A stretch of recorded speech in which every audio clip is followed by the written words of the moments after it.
Well, hello, everybody. Welcome to a very special presentation of Mainframe Comic Con. It is our Black Friday, nay, Bat Friday, DC spectacular. Over the next, I'd say, about 5+ hours, we're going to be bringing you live interviews from the top creators over at DC Comics. We are going to discuss upcoming projects, past projects, find out what's in store for 2021. And speaking of stores, I'm the captain of the segue.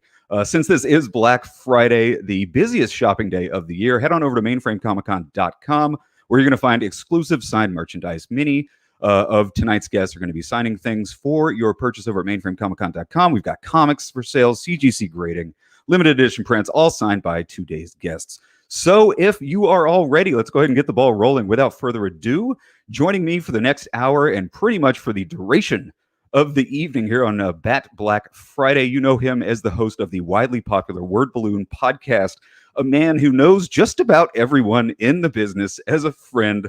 RMC for the evening, Mr. John Siuntres. John, are you ready? Oh, absolutely, man. Good to see you, Chuck. And hi, everybody. Thanks for joining us in what's going to be a multiple-hour extravaganza. And if you love Batman, you're at the right place because we have so many fantastic creators that are going to be joining us, talking about their work over the years on Batman and the whole Bat family. And this hour is going to be great because some people couldn't join us. It's Black Friday and, holiday weekend. Some people, it's a bad time zone for them. So I did a bunch of pre-recorded interviews with a lot of great creators that in some cases are collaborators of the people that we'll have on live later tonight. And also, just again, we're great representatives of Bat lore and the legend of the Bat, all represented by our guests. In fact, again, as Chuck said, go to mainframecomiccon.com, go to our store because there are some incredible prints, comic books with remarks, graded slab comic books, autographed comic books. You can actually go and send your merch to some of these people. Take a look at some of these, John. This is actually some of the prints you can get from Clayman.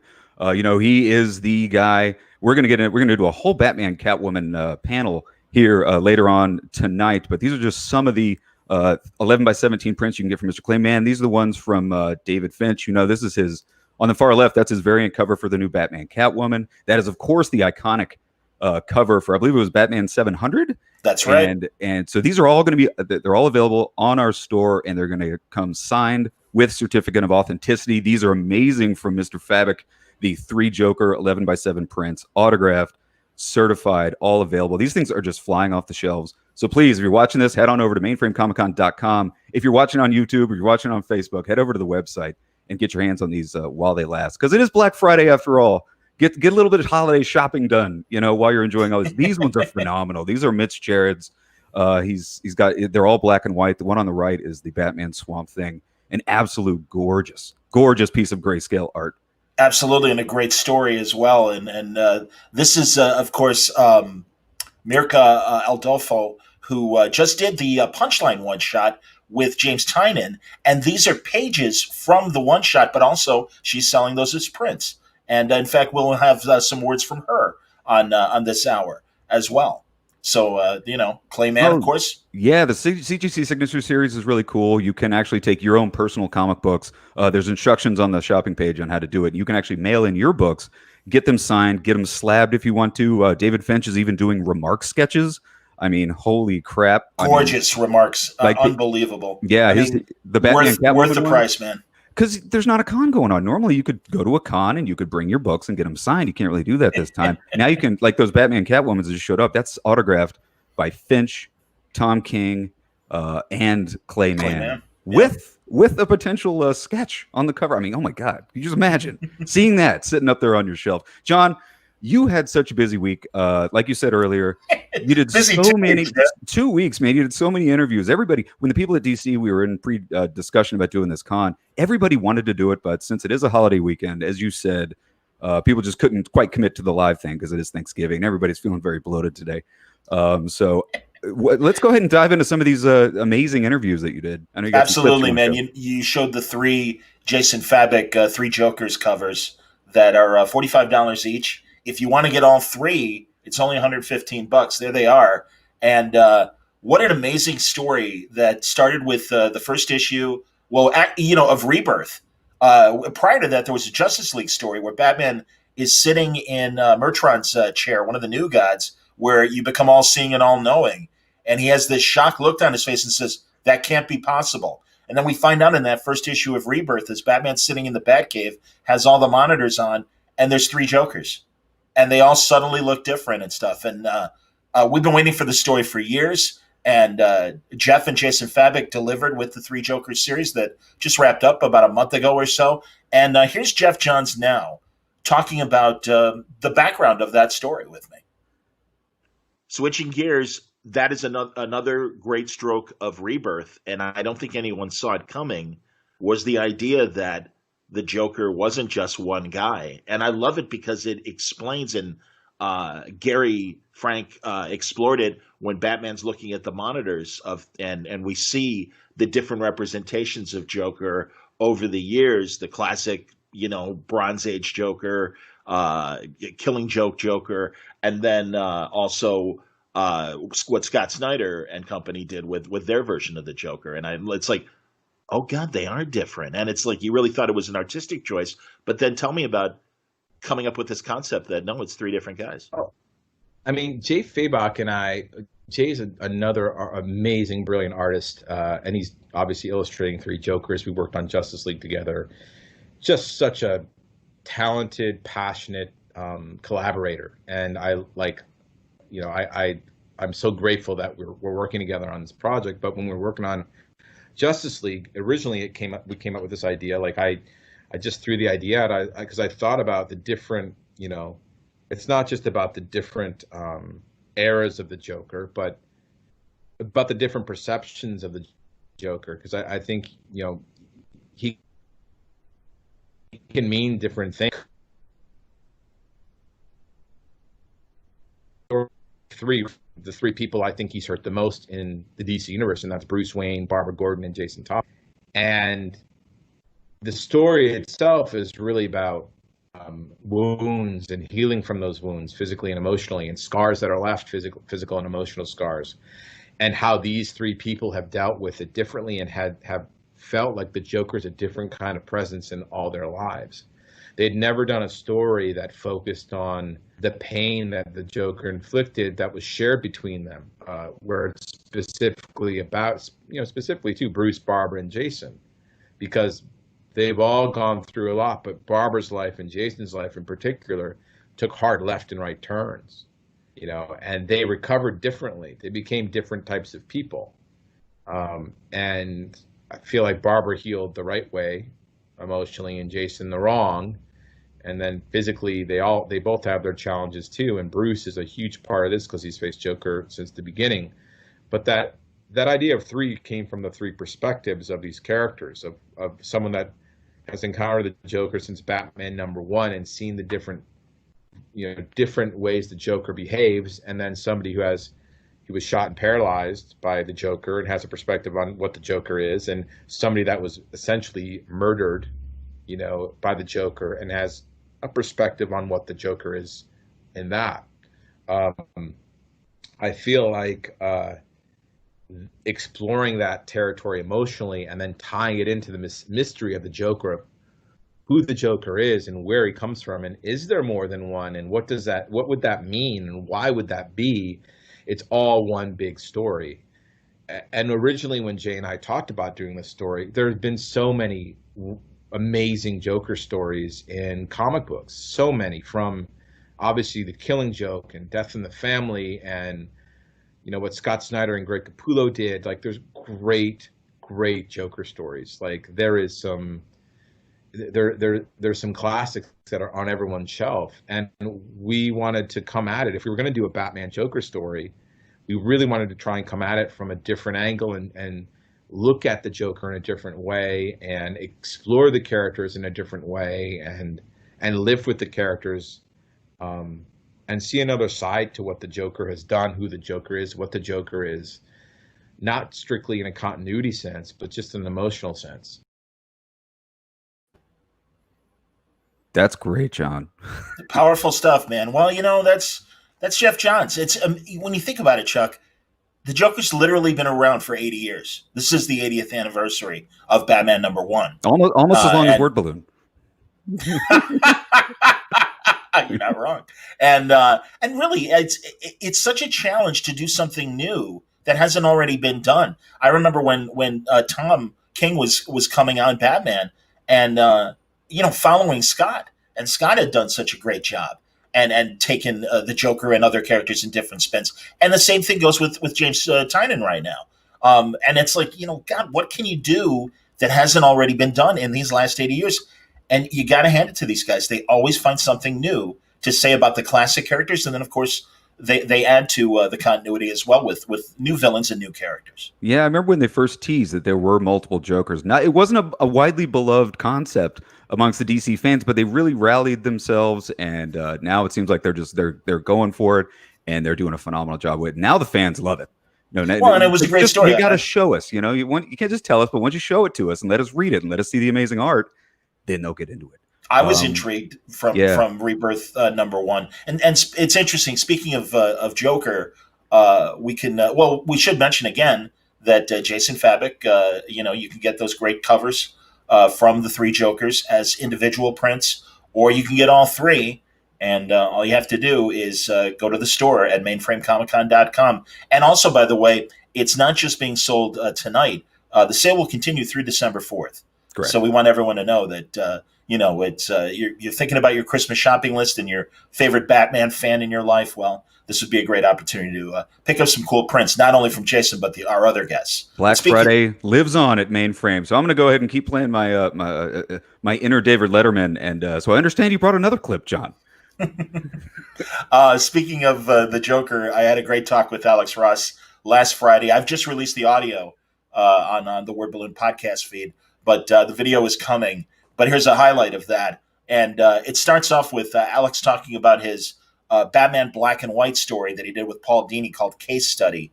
And it's very interesting because there are definitely ties from that story to, I would say, the Joaquin Phoenix Joker movie. And so we start off talking about the Black and White story, but we do go into Alex's thoughts on the movie as well. So here's Alex Ross on the Joker. Something that, since you're reflecting upon the Batman Black and White story, one thing that comes up that I haven't necessarily talked about in any public forum is it was our reaction to the kind of characterization of the Joker as who he really was, who he could have likely have been, and Paul putting out his version, which he had originally intended for an episode of the Batman animated series. And when he explained the story to me, I thought, oh my God, we should do that. And I had just been given the opportunity to do a story for Batman Black and White. So we put out our kind of rebuke of the idea of him actually being a crazy guy who had lost his mind, but he was always, in fact, this criminal who had a certain leaning that was already, he was a bad egg. And that the whole nuts angle was just something that kind of kept him from going to the electric chair. So in our own way, that was a rejection of the version that was classically accepted about who the Joker was, but also the Alan Moore Killing Joke version, where he made him this hapless, failed comedian who then, has one really bad day and all that stuff. As I assume most people listening to this probably, they know their Killing Joke. And the thing is, I love that series, or I love that one shot in terms of the art of it and the striking nature of how bold and violent the story was. But I ultimately hated what it did to continuity, and I hated the sort of the general idea of that character being nuts. So come to today, where now we've got an Oscar-winning film where the director and actor really invested themselves in the idea of, no, this guy's supposed to be crazy, and let's get into that idea and see how possible that is, that he should be this unbalanced mind. And they put a lot of thought and development into it. That's the first time it's sort of changing my mind about this character. So I've already put out one version of what I thought seems reasonable. And then they've done another version that I could go, oh, well, you made a very good point. I get it. And also, yeah, to me, it almost seemed like he was medicated and maybe he shouldn't have been medicated. And that's why he was struggling. And then when he took a bit off the medication, he did become more psychotic, or not psychotic, but, I forget the right psychological term, but essentially that, like, just amoral. And that, no, Yeah. he's very much in control of who he is. He just doesn't have that compassion gene. And, it's like, this is what we get. I mean, and it's funny because at first when I watched it, and I wonder if did you have that feeling right away coming out of the theater? Because the movie, like a fungus, grew on me. And it kind of invaded my mind. And I really was like, I must like this movie more than I realized because I'm still thinking about it. And that's great art. Oh yeah, yeah. I mean, I was really impressed with the thought and all the performance within it. I never expected I'd see a movie where just looking at an actor's face, I was seeing the Joker within that form. Because up until this point, aside from getting, a middle-aged Jack Nicholson to play the part back in '89, or which we always thought that Jack should play this part, but we didn't necessarily get the One Flew Over the Cuckoo's Nest Jack. You then later have a series of handsome men playing the part. Where, I mean, and they did great work, but it's the fact of getting a guy who could basically contort himself and lose the amount of weight to create that body shape. And then on screen, his features, I never would have thought, I mean, the guy who was the bad king in Gladiator, that he would make such an excellent Joker without makeup, that you could see that face in him, not smiling. Just, it was an amazing feat. Wow. That's phenomenal. I've never actually heard Alex Ross in an interview before. So I'm enjoying this. I'm enjoying every second of this, John. Well, in a couple, like I said, over the weekend, I'll be posting the full 90-minute interview I did with Alex. And I love talking to him because you can tell from the text in collections like the Kingdom Come hardcover and all of his stuff, his Marvel stuff. He's in the midst of a new spin on the original Marvel series that he did with Kurt Busiek. And now instead it's an anthology. But his thoughts, he'll do those, the back matter where he'll have sketches and process stuff.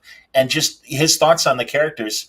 That's why he's so great, man. I mean, he really does think about these things beyond just putting it on the page, and really, really thinks about character and emotions behind the faces. And I think it comes through in his work. And, it was fun hearing him, and I agree with him. Isn't it interesting that usually the inclination is to have pretty people play the Joker? Literally, even Cesar Romero, who back in his prime was a Latin lover actor and stuff.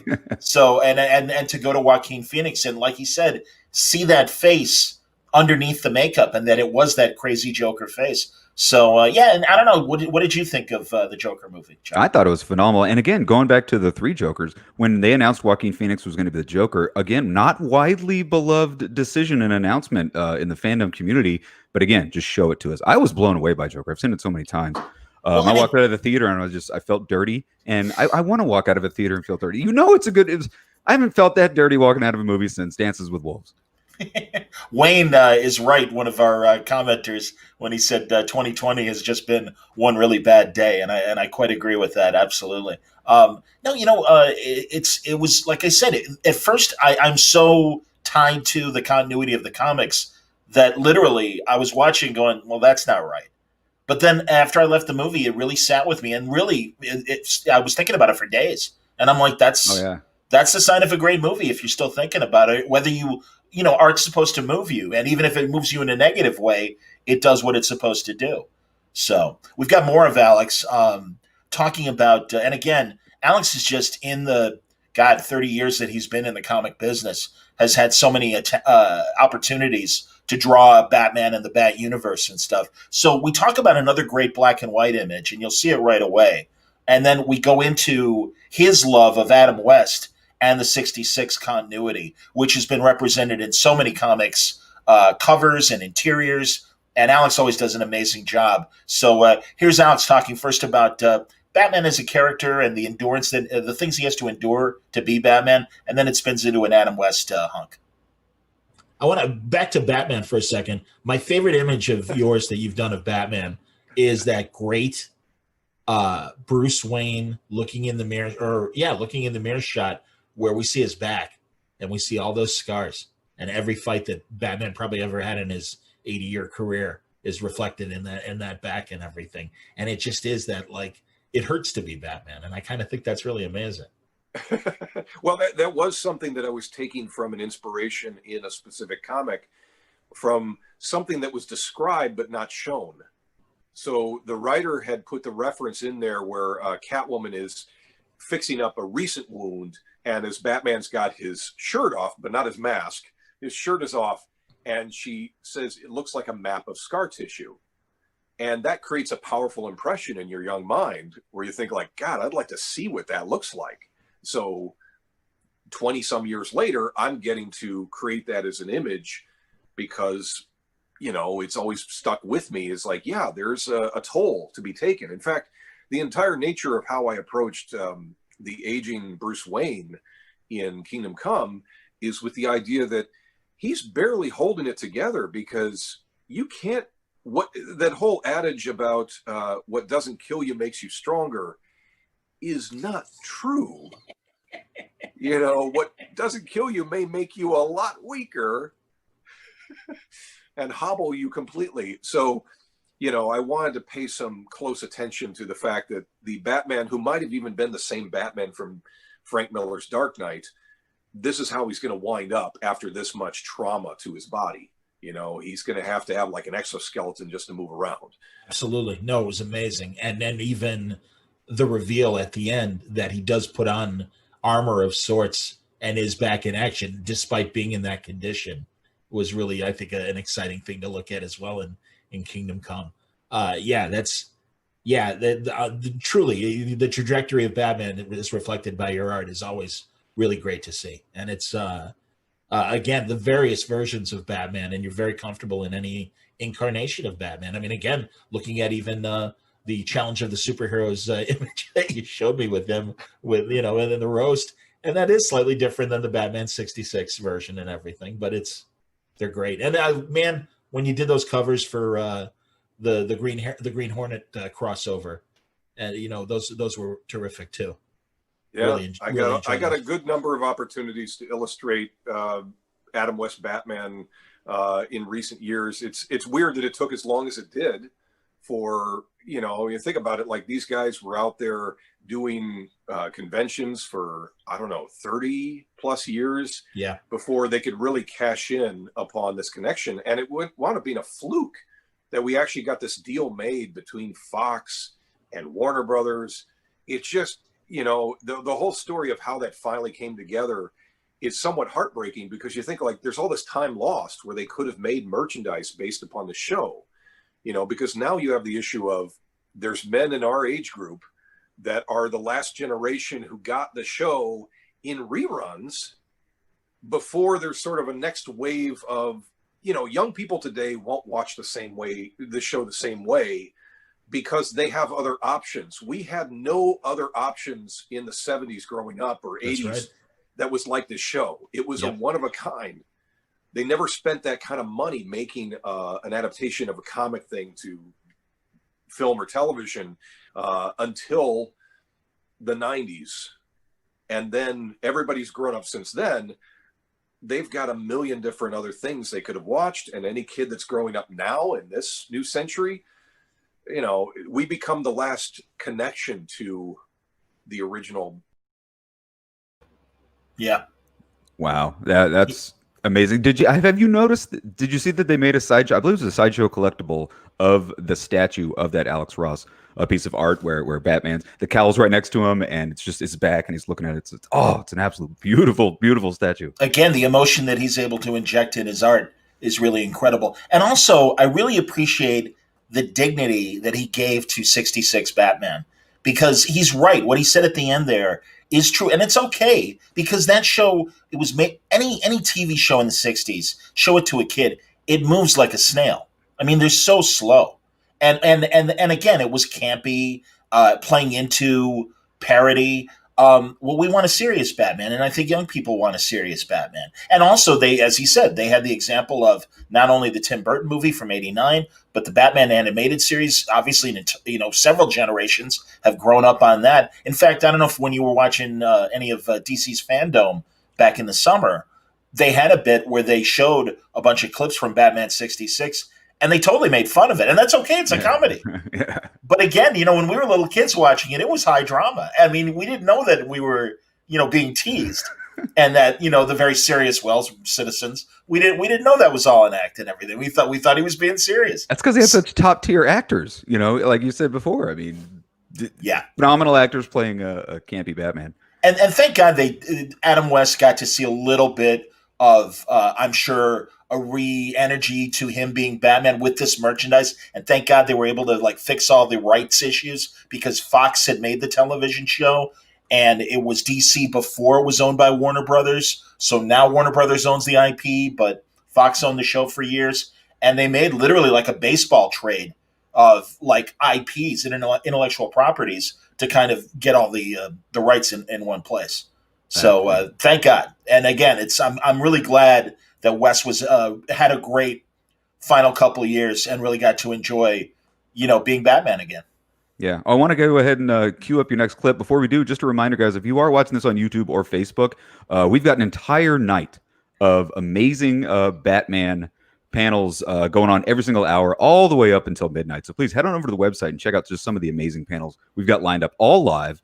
So get your questions into the chat room. We'll put them up on the screen. We'll ask all these amazing DC creators your questions. So stick with us all night long at mainframecomiccon.com. John, what other kind of clips did you put together for us this week? Well, another thing we're selling over at mainframecomiccon.com are prints by Mirka Adolfo, who just did a great one-shot about Punchline and gave us the backstory of Punchline. James Tynan, wrote the story, and I had the opportunity. Mirka is Italian, and we spoke to her in Italy, and she was sketching while she spoke to us. And I'm always impressed, and this may sound condescending, I don't mean it to, truly always impressed by the people from other countries that are able to discuss in complex detail their thoughts on something in a second language. And Mirka was able to do that. So here's Mirka Adolfo, first talking about the character of Punchline, what she likes about it, and then her thoughts on Batman.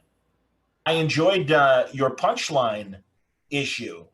Thank you. Absolutely. And I know you're selling prints for the event from the issue. Yeah, absolutely. On three prints in total, all from the pages from the issue. That's excellent. Tell me about what is it about Punchline that fascinates you? Punchline is a totally crazy character. I'm a very Harley Quinn fan, but I started to understand why she's so loved. She's very strong. She's a evil villain, but she's also very interesting as character itself. Different, not as Harley Quinn. She's more confident with the Joker. Is more maybe is not confident the word in English. Sorry, I don't speak very well. No, you're doing fine. More... Go on. Thanks. She's Joker doesn't win on her. She's a villain, has him, and she can be a standalone villain if she wants. That's great. Yes. Continue. And also in the comic, there are some scenes where she's more mad than the Joker itself sometimes. So she is very, very, very more modern take on a villain, on a female villain, in my opinion. More independent. As I spoke to James about the character, I like how she's informed by social media. Well, also for this reason, she's very modern character. Today, all young, she's very young also. Yes.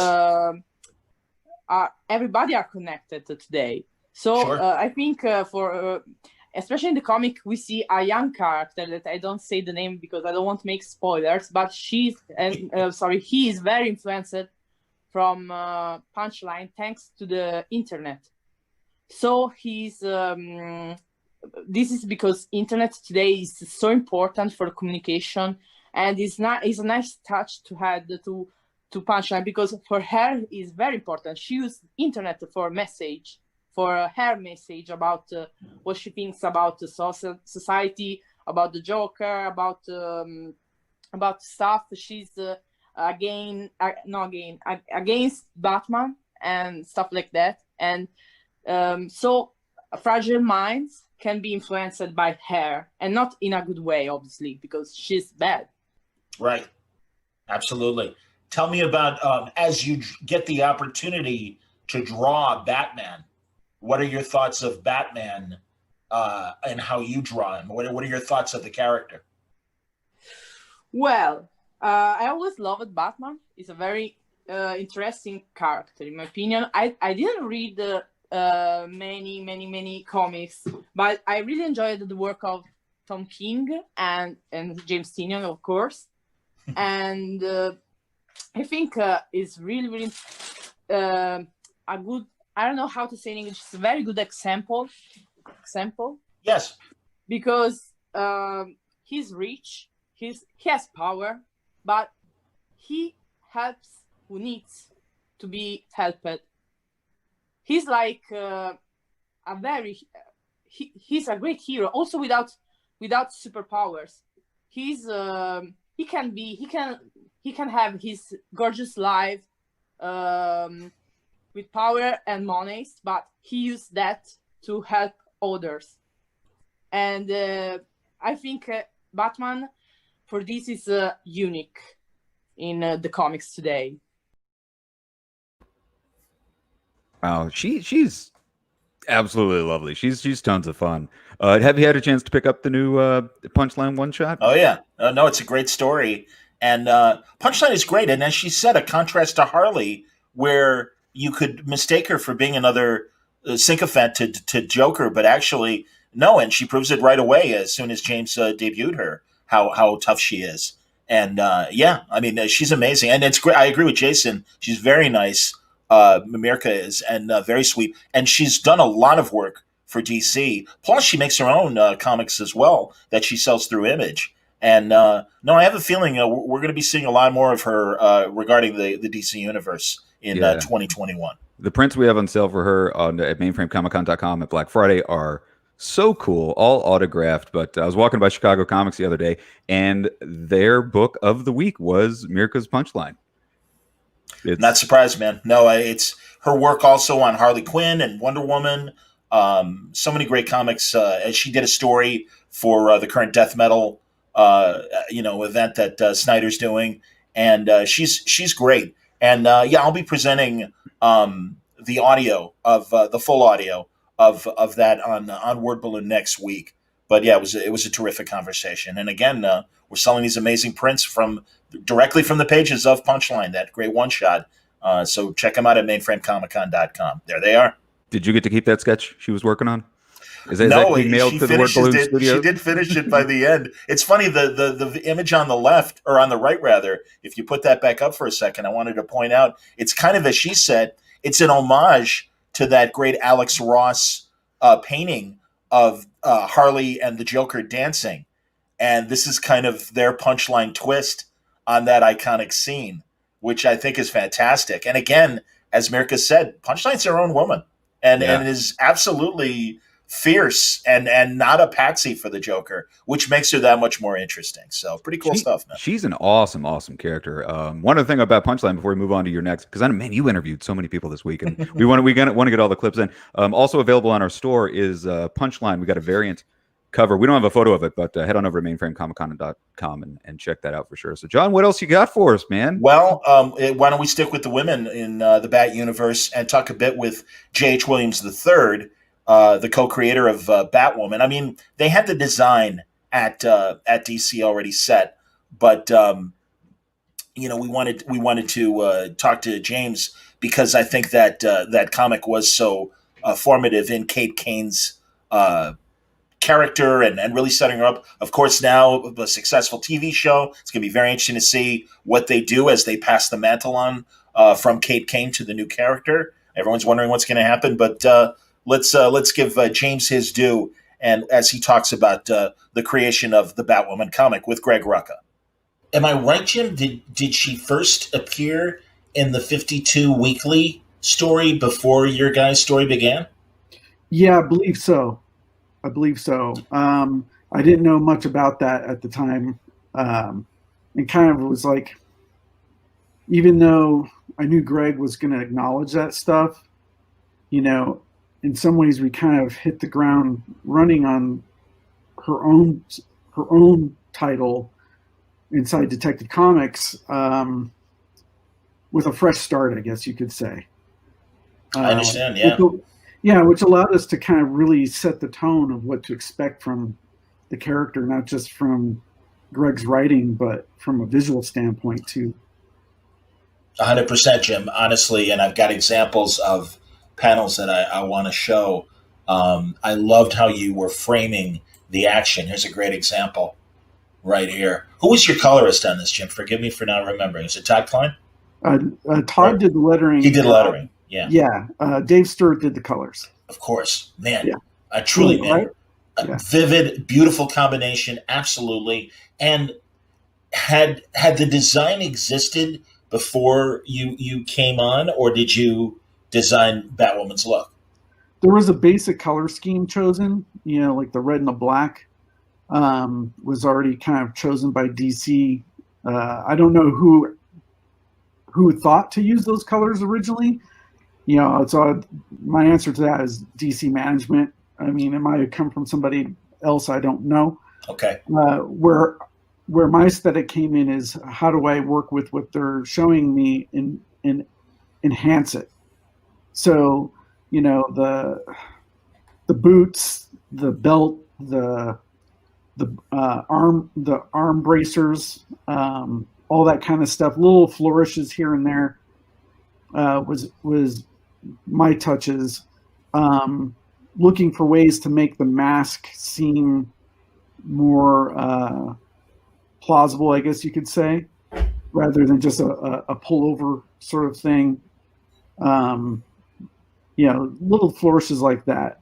So tell me about, as we saw the example, and I'm going to bring up more examples, but tell me about this framing that you were doing. Now, this is an ad for, I assume, it's the first. It looks like it's an ad for the first trade, but you know, just really interesting choices in terms of how you're setting up these panels.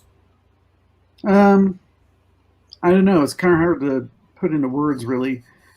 I don't know.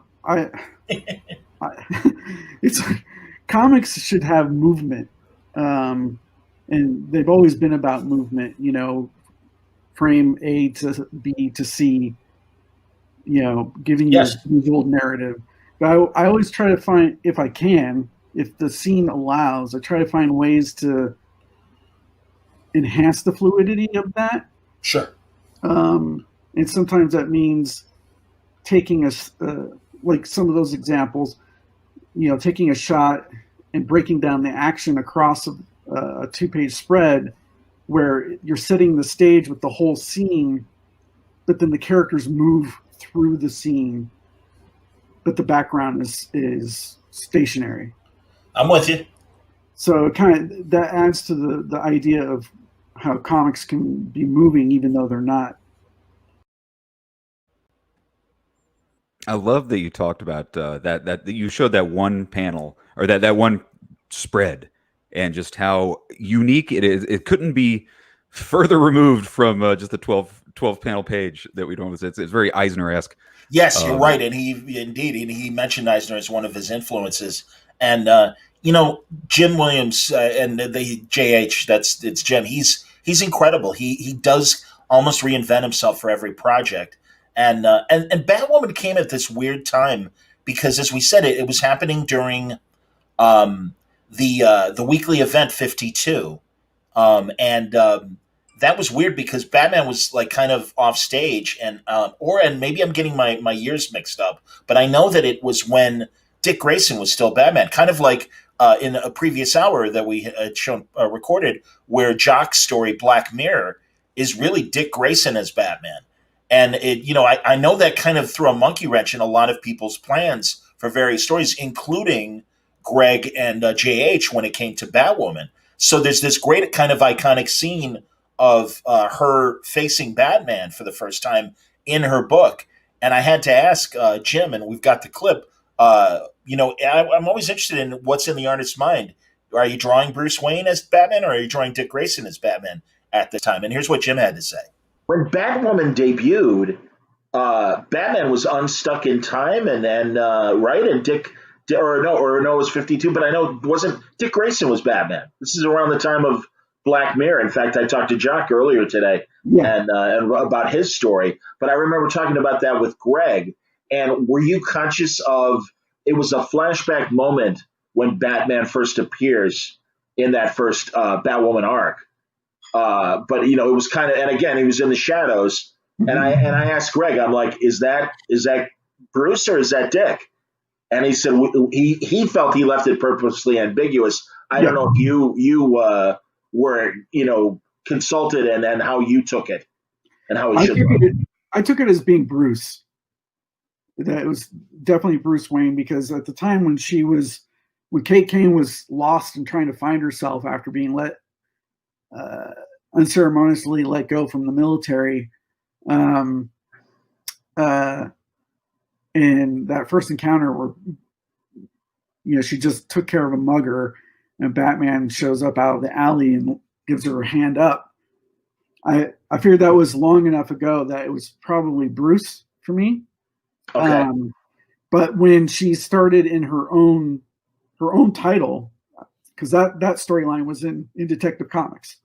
So when we did Batwoman for the New 52 and Batman shows up in there, this is kind of interesting because we started working on that stuff before all the Flashpoint stuff and all the changeover of the universe and all that kind of stuff. So we had written and drawn that scene when Batman shows up in Batwoman's title for the first time as being Bruce Wayne. And so but then everything got changed and we had to figure out through some edits of dialogue and some slight, alterations of art, how to convert that to be Dick Grayson. So that was pretty fascinating. I love his lighting or lack thereof. It was a phenomenal interview, guys. You can go find it on the Word Balloon podcast and the Word Balloon YouTube channel. But yeah, I was lucky enough to be directing in the background on that episode. I'm like, oh man, that light, it's just darker and light. But it is what it is. It's a Zoom culture. We're used to seeing that now, I think. It's fine, but I kept teasing him. Like, it's like you're in the witness protection program. Right. Like, what secrets of big tobacco are you keeping with J.H. Williams? We must know. It was a phenomenal. I know you got another clip with J.H. But I just want to remind everybody, this is just the pre-show. Man, we got a whole night's worth of content coming up. If you're just joining us, head on over to mainframecomiccon.com. Right after this, you're sitting down with a lot of the creators of the new Batman Black and White. That's right. After that, we've got Amy Dallin sitting down with David Finch and Jason Fabok talking about art. We've got the big Batman Catwoman with Tom King and Clayman and Mitch Gerards, and we're rounding it out with the big drink and draw without the drawing that we're calling Hanging in the Batcave. It's just going to be a bunch of Batman creators hanging out. So stick with us all night. John, what else you got from JH? And also, this is all clips, but they are live panels, so you can interact with the creators and ask them questions. If you want to ask us questions with our remaining time, you're certainly welcome to. I'm looking at our timeline here. I don't want to cut us short, so maybe should we switch to Matt Wagner and do with it his clips? If we got time, we've got one more Jim Williams cut about Grant Morrison. But let's go to Matt Wagner, because I always think Matt Wagner is the most overlooked Batman creator in the 80 years that the character's been in existence, because he's both written and drawn some incredible stories. And a couple weeks ago, our buddy Bill Cox had a great art show going on, and he asked myself and Chad from Mainframe to participate, and got a chance to talk to Matt about everything. But one of the things I really wanted to talk to him about was his take on characters, and he really believes that they operate best when they are shown in the time period that they were created. Like Zorro doesn't work in modern day if you put him on a motorcycle. He's got to be Old West. But he even feels that way about modern characters like Superman and Batman, the Shadow. Well, the great thing is he created this character Grendel that everybody knows and loves, one of his amazing original characters.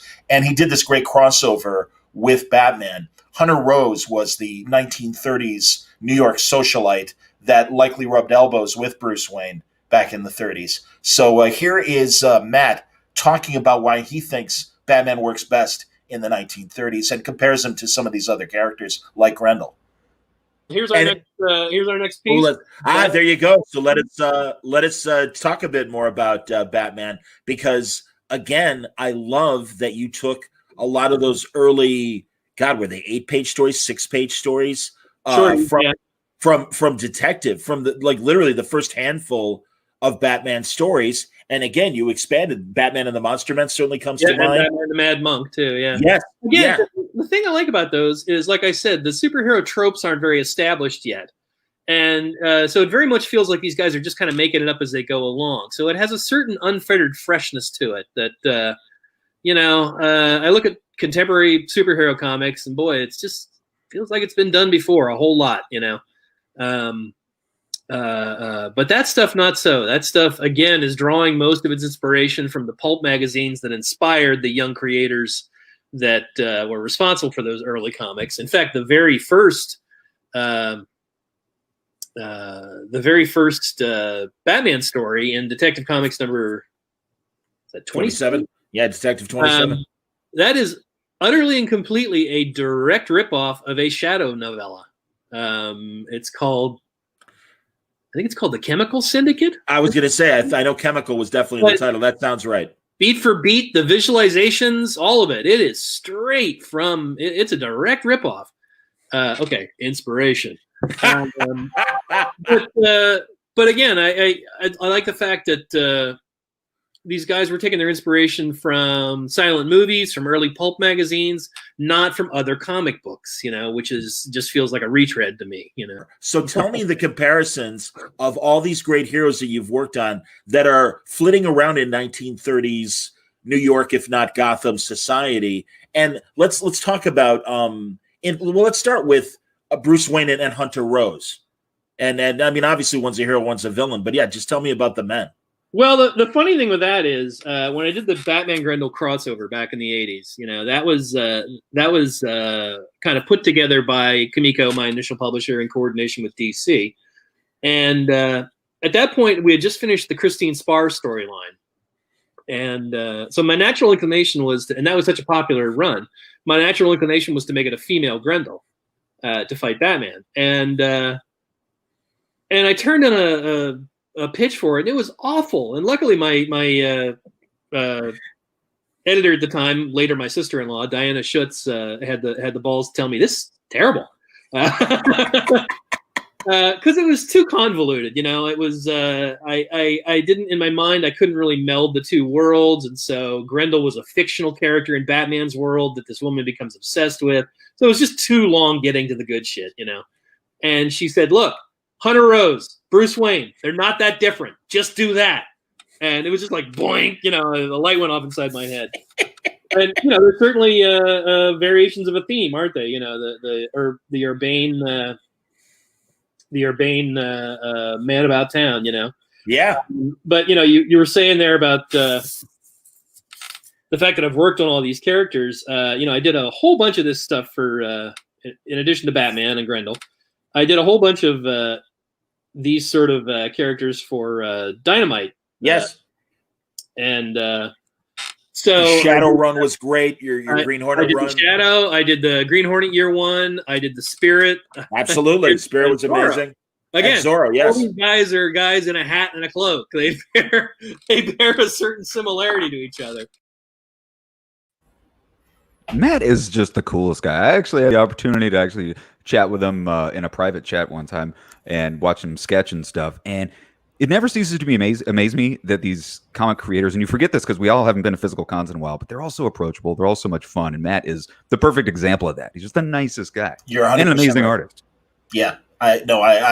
He was one of my, I was reading his stuff in the 80s. Never thought I would, I really only started going to Comic Cons in the 2000s. And man, I met him very early on in the podcast run. And he's just always been one of these reliable guys that when we have a great conversation, you know, he's always available. And again, I love his attitude. Like we were talking about, and we've got another clip of him discussing how these characters work better in, like I said, the eras that they're created. And I kind of get what he's saying. And really, his Spirit Run is great. His Shadow, his Green Hornet, and despite them all being kind of urban characters, they are absolutely different. And it's very interesting because in this next clip, Matt talks about his take on Batman and what is really seems to be the current MO for Batman. And they're very different philosophies. So let's take a look at that when he compares Batman and the Shadow and gets into that headspace of, you know, how Batman's depicted today. I don't adhere to the kind of psychotic approach to each of these characters. Certainly, I would say Ken Allard's a little darker than Bruce. Sure. But Bruce isn't, the recent trailer for the new Batman movie just came out, and the guy says to him, what are you? And he says, I am vengeance. And that's not my take on Batman at all. Batman isn't out for vengeance. If he was out for vengeance, he'd be the Punisher. Okay, sure. He's out to make sure that what happens to him never happened to anybody else. He's out to ensure that nobody goes to bed without their loved ones that night, still in the world, like he had to do. Yep.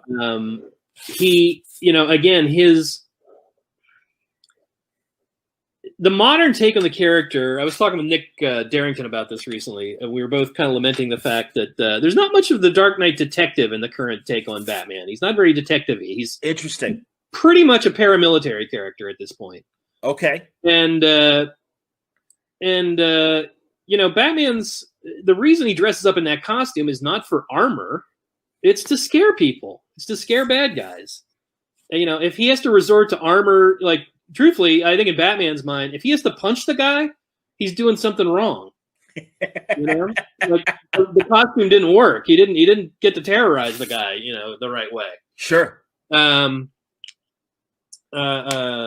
Similarly, even though the Shadow never really hesitates when it's time to, pull the trigger on somebody, I don't consider him just a laughing maniac. He too is out to kind of expose, pluck the weed of crime, pluck the efforts of bad people. Again, if he was just an executioner, there'd be a trail of bodies all over the place, and that's not really what happens in the stories. When he's backed against the wall, yeah, the guns come out and he lets them have it, but he doesn't just shoot for no reason. So interesting. He talks about, becoming fear and not Batman shouldn't have to punch people in the face. I mean, it harkens back to the Christian Bale Batman Begins movie when they lean so heavily into the fear aspect of it when Ra's al Ghul, spoiler alert, is kind of telling him, sorry if you haven't seen it by now. 15-year spoiler alert. Yeah, exactly. So it's good that, the creators actually see that as well. And he mentioned Nick Darrington, who just came off a year with Bendis doing Batman, and that was a detective story.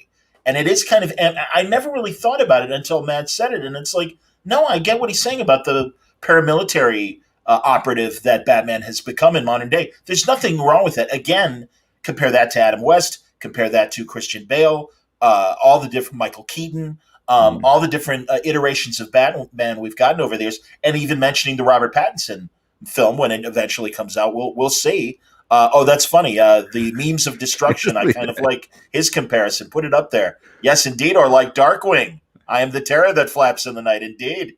Absolutely. My buddy Tad Stone's the great animator, the creator of Darkwing Duck. He's very excited. He is semi-retired, but he's very excited about the new spin on Darkwing Duck that's coming up. So pretty cool stuff, man.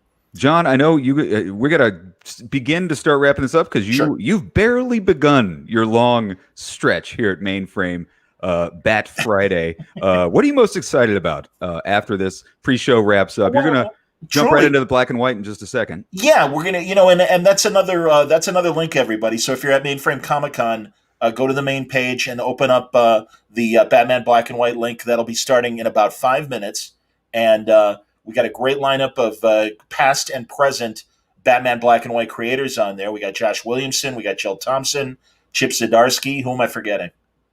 Kelly Jones, is that Kelly Jones, and then Tim Seeley, indeed. Yep. And that's going to be great because it's a great mix of callbacks to great black and white stories and also new ones with the new series starting in just a couple weeks. And then we even have Gabe Hardman and Karina Becco talking about their black and white story later in the Hanging in the Batcave segment. But that's going to be great. And then, of course, my God, Tom King, Clayman, Mitch Gerrits talking about Batman, Catwoman, and everything they've been doing with Batman. I mean, this is really the culmination of Tom's run on Batman. So really, I mean, there's no loser in those panels that are coming up. I really look forward to it. And I mean, really, I everyone's going to be sick of me by the end of the night, but no way, man. This is John Con 2.0, man. The winter edition. I mean, maybe it is. But yeah, that's kind of what we were thinking about with the Hanging in the Batcave thing. And that's going to be a lot of fun too. But yeah, I mean, that's the thing. I love the Batman Black and White comics. They were at the back of the Gotham Knight book back in the day. I'm really glad they're bringing the series back. And man, if you look at those collected editions, so many great creative teams did these amazing Batman stories that are no more than 8 pages. Yeah. And we're still able to be so effective. And that's pretty amazing when you consider the multiple chapter stories in today's world that, you could be effective with only 8 pages. Pretty cool. Well, it's exciting that DC, I know we really got to wrap up, but I mean, sure. Last little thought here. It's exciting what DC's doing because I mean, if one good thing has come out of COVID, it's that usually this is sort of like the lull. You get all the big summer events. You get in comics. Summer leading into the summer, the Mays, the Julys, or the big events. DC still has Batman, Catwoman coming out, and they still got the black and white thing coming out. So they're still putting out quality content over at DC before 2020. So they're trying to end 2020 in a real big way over at DC. Well, John, I know you got to run over to panel hall number 2. So guys, definitely go to mainframecomiccon.com and enjoy John Siuntres' awesome panels all night long.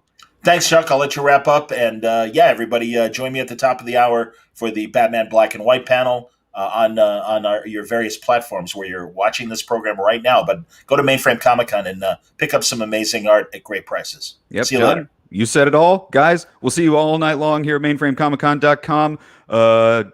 White Whale, play us out, man.